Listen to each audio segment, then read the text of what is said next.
speak to these flat fire objectives that I see you guys have posted here, kind of what they mean, how you guys came up with them, and are you nearing the goal of the objective? So the incident objectives are established to make sure that as we continue to bring firefighters, contract crews onto the incident, that we all understand what the goal is and we're all working on the same mission. So as you can see up there, the first objective of any incident is always firefighter safety. So the objectives are how we integrate within an incident command system, make sure that we bring people on board and everyone's working towards the same goal. There are suppression goals in there. There's protection of property, life, that sort of thing. But firefighter safety is always number one. There are always some incident specific objectives, but typically there are regular objectives just for firefighter safety and how we go about approaching an incident. Could you speak to the sort of manpower that it takes to pull off mitigating a fire of this capacity? So it really is the amount of resources that we have and we bring is always dependent upon the situation on the fire, how rapid it's growing. We've been fortunate that we're the single, at least at the time of the fire, the single large incident in Oregon. So we've been able to bring every resource to bear to fight this fire. Now, fire behavior, the weather, fuel conditions, how dry it is, how hot it is, how wind is blowing and driving fire behavior. It's always a firefight when we have dry conditions, record low fuel moistures, and just hot, dry conditions and wind blowing fire. So we've just been able to continue ordering more resources that we need to get people on the line, to get people protecting structures. It takes time to get all of the support mechanisms. As you can see, we've got a very large camp here. We provide spots for firefighters to sleep, food, shower, for their personal care, as well as the needs that they have to be able to eat and stay fueled, to be on the line and work on suppressing the fire and at least getting a secure perimeter, and then working on that mop up, which is really the arduous hard work of making sure that that perimeter holds and can stand the test of wind, additional fuel conditions, any weather that can endanger that fire staying contained. Can you speak to the mop-up and kind of where you guys are now and just the amount of work that's been put in to kind of contaminate the fire? Yeah, so over the last handful of days, we have been able to get the fire 100% lined, and that is a combination of line with dozers, with hand line, and that hand line is numbers of 20-person hand crews using hand tools, scratching up the ground to mineral dirt to make sure that there's no burnable material to escape that line. So we are 100% lined. And then that process of mop up is working from the outside of that perimeter, working towards the interior, cooling any hot spots, digging and churning up dirt, adding water, doing everything we can to get to cold black. And so depending on the fuel conditions, depending on the weather, that depth of mop up can be anywhere from 100 to 500 feet to be called contained based on the fuel, the conditions, that sort of thing. So we do have a minimum of about 50 feet mopped up around the entire perimeter of the fire. There are some specific areas, pretty much the full length of the west side of the fire and a good portion of the length of the east side of the fire that have 100 feet or more. And that's pretty much the objectives for the next couple days, is just increasing that depth into the perimeter, and wildland firefighters and structural firefighters working around the homes in the area, especially those that have been evacuated, to make sure that there's that 50 to a couple hundred feet depth around structures. When community members' safety can be provided for, then we work with the sheriff's office for them to be able to reduce evacuation levels and allow people to return to their homes. Can you kind of speak to how we got to this point, if there's any information or details regarding like the origin of this fire? So the point of origin was on a private property protected by Oregon Department of Forestry Protection District. It rapidly expanded and threatened U.S. Forest Service land, Bureau of Land Management land, the Dochco Forest and Crooked River grasslands, and some Confederated Tribes of Warm Springs land. That's why we have a lot of cooperators, a lot of agencies involved and interested in putting out the fire. Now, that may be in the point of origin. The cause is still under investigation, and investigations can be pretty lengthy. It is a very evidence-based process to be able to rule out particular potential causes, get to a specific cause. And one of the reasons that really takes time is that there is a potential for cost recovery if it ended up being from a negligent party, and we can't really sacrifice the integrity of that investigation early. Once the investigation is complete and we've entered that cost recovery process, if that ends up being a portion of the process, then we can release the cause of the fire. Can you kind of speak to the person that has maybe not seen the fire or the aftermath, like myself and viewers, kind of paint us a picture of the devastation, what it kind of looks like? So right now there are still about 800 homes that are around or inside the fire perimeter. So there have been a small number of structures that were lost, as reported by the Deschutes County Sheriff's Office, but there were nearly 827 homes saved from those suppression efforts after folks evacuated. So again, community safety, firefighter safety is always number one. And those 4 homes, firefighters stayed until the last possible second to try to save them, but conditions just didn't allow for that. They had to move for their own safety.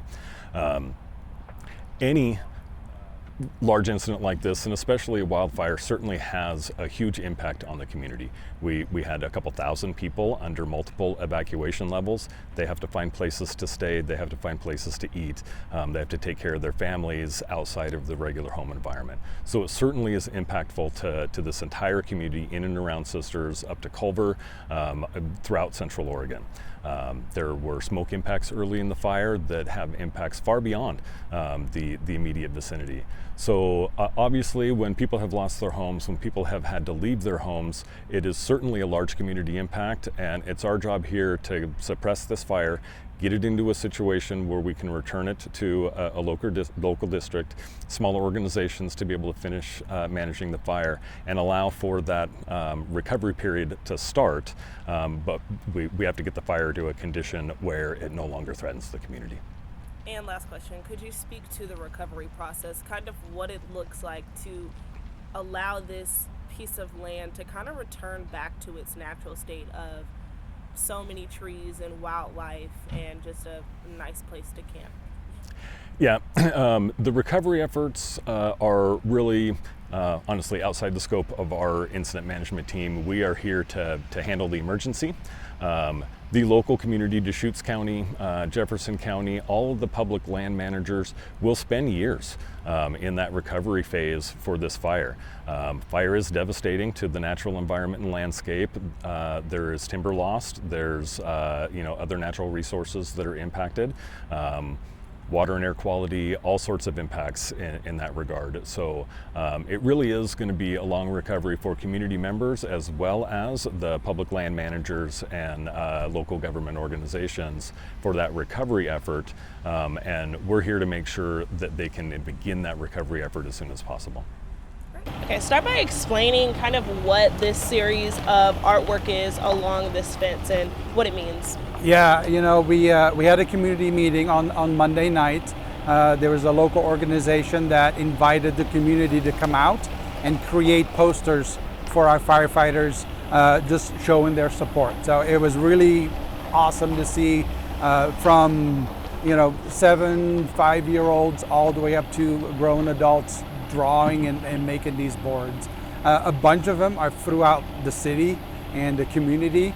However, I told them, I'm happy to take these and actually putting them around where the firefighters are going to be.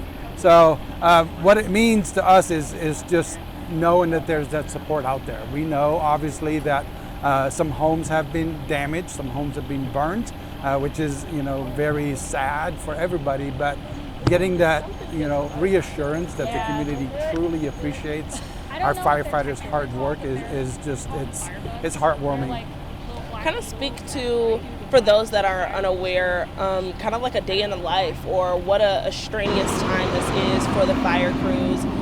Not even just the firemen on the ground, but even like the public information officers who aren't, in the midst of it all. Yeah. I always tell people, they're like, oh, you're having a lot of fun, and we are having a lot of fun, and we're doing things very professional. But we start very early. 5 o'clock in the morning. We get up, start working on product. We have our briefing at 6 o'clock. This is for both our firefighters and our incident management team. And then what happens is our firefighters go to the day shift online and go to work. They put in 12, 16 hours before they come back and get relieved by the night crew. So normally for the firefighters and incident management team during the day, it's from 5 o'clock until 10 or 11 before we go to sleep. The sleep is not luxurious. If you don't like camping, it's not your thing. Whereas over here, there's all these tents, right? A lot of noise. They've got refrigerator trucks. They got fire trucks driving all night long. So it's not really luxurious, but we really are dedicated, and we do this for the community and to get a positive outcome. So we are loving doing this job. And kind of speak to the timeline of evacuations versus when residents are able to go back to their homes to see if they even have a home, or kind of what that process is like. Yeah, absolutely. So the sheriff's office is actually in charge of the homes and the evacuation levels, any homes that are destroyed, and making that notification. We do know that a couple days ago, when we found out which homes were destroyed, they were out making notifications and finding those homeowners. So that's being done by them, and that was pretty early on. As soon as we were able to go in safely, identify which structures are damaged or burnt. For the rest of everybody, the evacuations can sometimes, like in this case, go very fast, right? The fire's moving rapidly. It's running 4 miles in a day, coming closer to town. The levels go up quickly. People evacuate. It's been 7 days since the initial, fire started. So people are getting anxious, they want to go back in. However, even though the fire is doing really well and the perimeter is holding so far, we've got some weather coming in that is not so favorable for firefighting and for when the fire is on the landscape. So we want to make sure when we lower levels, and they have been lowering, it's still done safely. It's been evaluated, so if those winds pick up on Thursday and Friday, they don't cause another issue and a concern where we then have to go back to a level 3 and tell people to leave again, because we don't want that confusion, and we know that most likely people will not leave, or if they're leaving and our firefighters are still in the midst, going in and out, trying to fight that fire. Kind of speak to the fire safety aspect. Talk to the person at home who lives in a kind of developed area that thinks, oh, that's so far away, that could never happen to me. Kind of speak to the fire safety aspect of how this could be anyone at any given moment. Absolutely, you're so right. We hear that all the time. It's not going to happen to me. It'll be a neighbor or somebody else. Here we had it start as a wildland fire coming into the community. It's nothing different than even for your viewers in Eugene. You've got parks, you've got the urban areas where a fire could start. It could be in the middle of the city where a house fire starts, and the house fires with the wind set the next house on fire. So it's not something that people should just think it's in Central Oregon. It doesn't happen closer to home. It definitely can happen anywhere. We know that Eugene in particular has had some wildland fires with level 3 evacuations not too long ago. So people should be prepared no matter where they are, and adhere to those level of evacuations. Sign up for the notifications is the first thing, right? You can go online to the local emergency services, sheriff's office, and get signed up to receive those alerts. That's the first step. Once you get the alerts, see what they are and what you should do. All right, thank you so much. Just talk about the prevention that you mentioned to save the structures here, and yeah. Sure. So we're here on the flat fire, and there has been an immense amount of work that's gone into securing this area throughout the fire perimeter. When the fire was most active, we had really strong work by both local resources, wildland, structure resources, air resources that all came in and coordinated attack to try and save as many homes as possible. What you can see here in the canyon is a coordinated attack on the fire where we used retardant, hand crews, wildland resources throughout, and structural response to try and protect as many homes as possible. Kind of talk about the hard work having a landscape like this canyon, and just the work that goes into kind of getting down there to mitigate the fire. Sure. So as you can see, it's very challenging, rocky terrain to attack any sort of fire that's in these areas. When firefighters can get down here, it's all going to be on foot. So that coordinated attack, utilizing the air resources, having our folks in position at structures should the fire approach them is all essential. But the work that goes into it is primarily wildland resources really getting down and dirty, essentially. They're doing very labor-intensive work. They're working on rocky terrain, uneven terrain.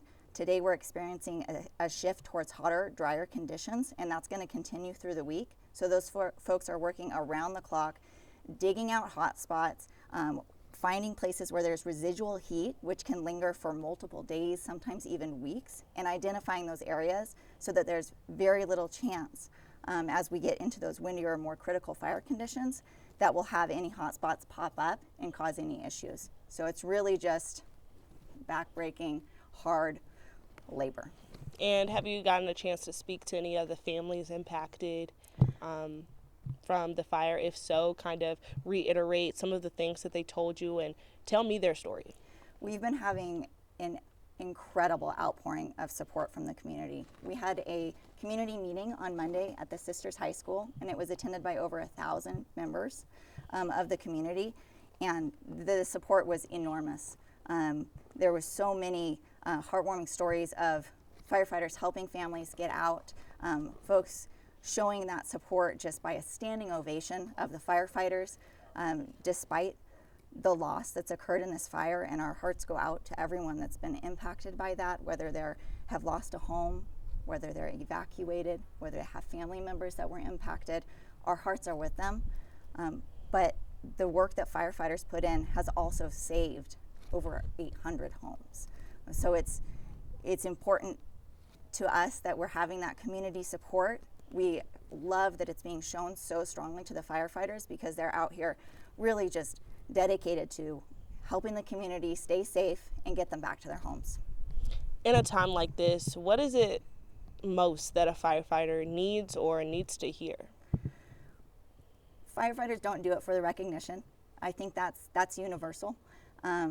But when they hear those messages, they see the signs that say, "Thank you, firefighters." They get those offers of, "Hey, can I get you a cold water?" when folks see them out and about. I think that just all goes a long way. It makes them feel appreciated. The standing ovation, I've never seen anything like it. It was incredible. And even though our firefighters couldn't see that public meeting, we shared it. We've been telling them, "Hey, when you get time, go on and look at this. The community loves you. They support you. Your work is appreciated." And I think that helps keep them going when they're out here and it's 80, 90 degrees and they're digging in the dirt all day. It's a lot of labor, and I think they're really feeling the love. And talk me through the evacuation process, how it felt when you got the initial notification and what your immediate steps were. So we went straight to a level 2 evacuation. We were headed off to a soccer practice and decided to turn around and pack. We had probably about 2 hours of level 2 where we were kind of making sure our porches were clear, getting propane tanks away from the house, turning things off. The kids were grabbing what they thought they needed to have with them. And then about 8 o'clock at night, we got a level 3, and that was when we loaded up our pets, and thankfully we have the RV to be able to pack into, and we headed into town to find a place to stay. And walk me through the emotions or the shock or just what you were feeling in that time of packing. We've had the possibility of evacuation in the past, so we kind of had some idea of what it would be like, but I am sorry. No, you're good. It was a little surprising that we went straight to a level 2. We were kind of expecting that we'd have more time to figure things out. But it was what were the emotions? We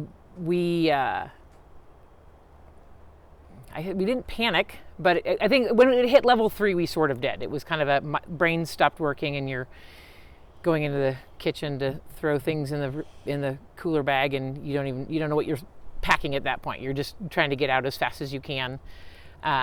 We did have a little trauma. We had to leave a cat behind because we couldn't catch him, but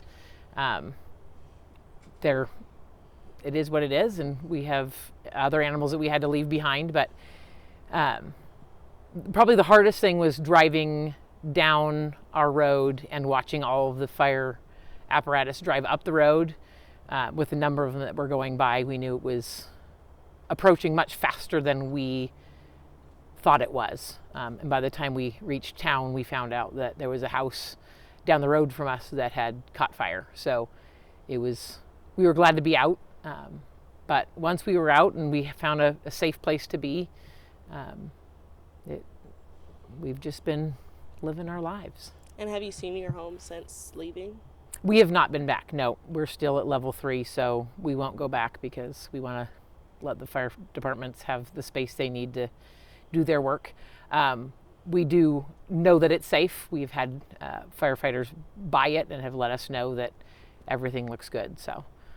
And just talk about the anticipation of driving back to a community that you once knew was vibrant could no longer be. I think it'll be hardest on the kids to drive by and see neighborhood that has been burned, but I think we kind of live with the reality of things can be hard, and we got out of it pretty easily. So I think it'll be a great life lesson for my kids to see that things can happen and you need to be ready for that. And I guess one of the biggest things that we've tried to instill in our kids is that when you're told to leave, get out and don't go back, because it makes it harder on everybody else who's trying to do their jobs up there. And we're a family that kind of lives by the motto that stuff is stuff. So do we want our house to burn down? No, but for the fact that we've heard that no firefighters have been hurt and no lives have been lost, that's kind of a big thing for us. Talk to the person at home sitting on their couch that thinks it could never be them, that they could never, the anticipation of evacuations versus the reality of, like you said, the apparatus is passing you and you hearing that it could potentially be devastating. Just talk to that person. Well, several years ago, there was a fire coming towards us, and we wrote our lists and we made up like all the things that we would do, and we packed up our RV with all our special stuff just in case, and then it didn't happen. And then it did happen this time, and we weren't prepared because we kind of had it in our heads that we were already ready. So I would say have a good list. There are lists out there to help you figure out what to do. Be ready, and just as soon as you hear that it might happen, start preparing, because you never know how quickly it'll go from you're fine to get out of your house. Because we had about 2 hours of preparation time, which not everybody gets, but still 2 hours was not really enough for us to plan well. All right, thank you so much. You're welcome.